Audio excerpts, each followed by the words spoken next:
नमस्कार मंडळींनो, सावळ्याची जणू सावली मालिकेच्या येणाऱ्या आठवड्यामध्ये जबरदस्त ट्विस्ट आपल्याला पाहावयास मिळणार आहे.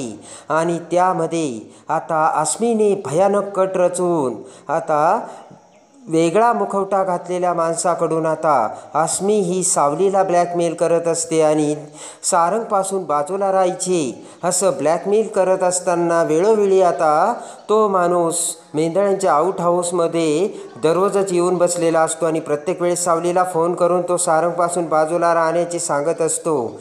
आणि नाही तर आपण सारंगचा जीव घेऊ शकतो हे आता अशी धमकी त्याने सावलीला दिलेली असते. आणि तेव्हा आता सावली जेव्हा हे सत्य सारंगला सांगते आणि मोठ्या हुशारीने सारंग आता त्या माणसापर्यंत कसा पोहोचतो आणि त्या माणसाचा खरा मुखवटा आता शोधून त्या माणसाला बाहेर काढता क्षणी अस्मीचे भांडे फुटून आता हे सगळं काही अस्मीने करावयास सांगितल्याचे सत्य कसे सारंग समोर येते. आणि आता ते सत्य सारंग समोर येताच आता सावली ही अस्मीला आता रागाच्या रुद्रावताराने कशी अस्मीची हकालपट्टी करते. त्याच वेळेस आता आपला जीव वाचवण्यासाठी सावलीने स्वतःचा जीव कसा धोक्यात घातला आणि सावलीला बाजूला करण्यासाठी याने कोणकोणते कटकारस्थान केले हे सत्य जेव्हा आता सारंग समोर येते त्याच वेळेस आता सारंग कसा प्रेमाने सावलीचा स्वीकार करतो हे सगळं या व्हिडिओमध्ये आपण बघूयात. त्यामध्ये आता भैरवीने ताराचे लग्न पिंकू म्हात्रेसोबत ठरवलेले असते आणि हे कळता क्षणी आता सोहमने इकडे स्वतःला संपवण्याचा प्रयत्न केलेला असतो. पण आता सारंग हा सोहमला समजावतो आणि सोहमला भानावर आणतो आणि आईच्या सन्मानासाठी आणि या घरासाठी तुला हा त्याग करावाच लागेल असे आता सारंगने देखील सोहमला सांगितलेले असते. पण सोहमच्या मनातून काही ताराचा विचार जातच नसतो आणि त्यामुळे आता सोहमची सगळी जबाबदारी आता सारंगने सावलीवरती दिलेली असते. आणि काहीही करून सोहमला या धक्क्यातून तू बाहेर काढ, सावली माझा तुझ्यावर पूर्ण विश्वास आहे असे आता सारंगने सावलीला सांगितलेलं असतं. आणि त्याच्या आयुष्यामध्ये जे काही घडलं ते सोहमच्या आयुष्यामध्ये पुन्हा घडू नये यासाठी आता सारंगने सोहमला समजावलेले असते. इकडे मात्र आता भैरवीने ताराच्या लग्नाची दणक्यात तयारी केलेली असते आणि आता पिंकू म्हात्रे हा सुद्धा आता मंडोळ्या बांधून लग्नासाठी तयारच असतो. आणि इकडे आता सोहम हा सावलीला म्हणतो की सावली वहिनी, ताराचं जर माझ्यासोबत लग्न झालं नाही तर मी ताराशिवाय जगू शकत नाही. काही जरी केलं, किती जरी प्रयत्न केला तरी ताराचा विचार माझ्या डोक्यातून काही जातच नाही.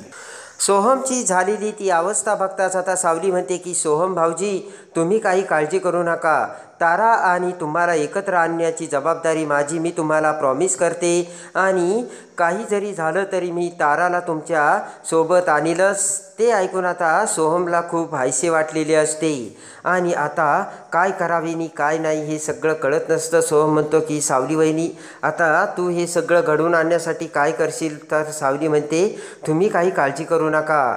आणि त्याच वेळेस आता सोहमला ताराचा फोन आलेला असतो. तारा म्हणते की सोहम, जर पिंकू म्हात्रेची जर उष्टी हळद मला लागली तर मी स्वतःला संपवील, तेव्हा प्लीज मला याच्यातून बाहेर काढ.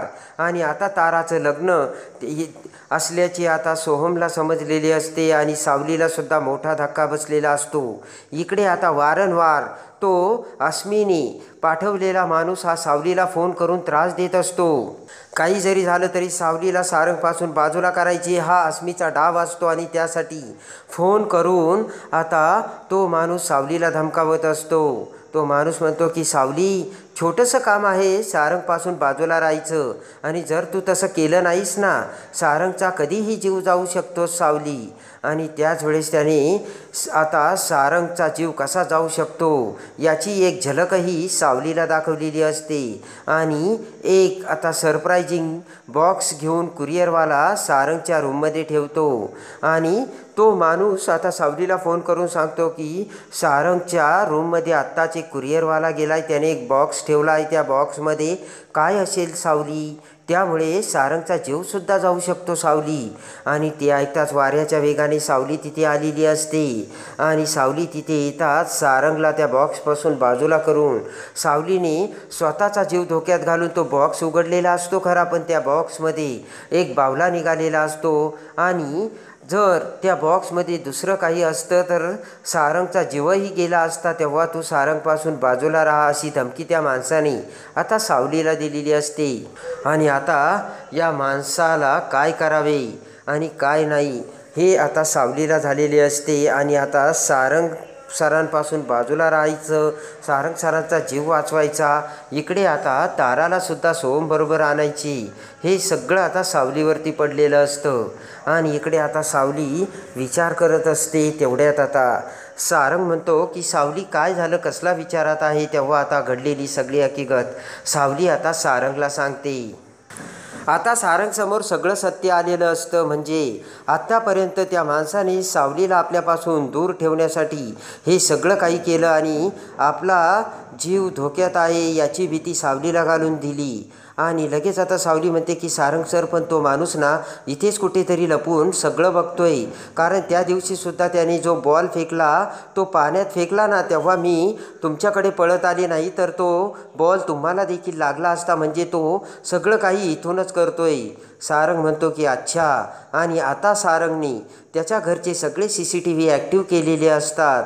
आणि आता सारंगचे जातीने सगळीकडे लक्ष असते. आणि अखेर आता तो माणूस पुन्हा सावलीला फोन करतो. आणि सावलीला फोन करता क्षणी इकडे आता सारंगचे CCTV फुटेजकडे लक्षच असते. आणि तेवढ्यात आता आउट हाऊसमध्ये असलेल्या त्या रूममध्ये आता तो माणूस बोलत असल्याचे सारंगला त्या CCTV फुटेजमधून दिसते.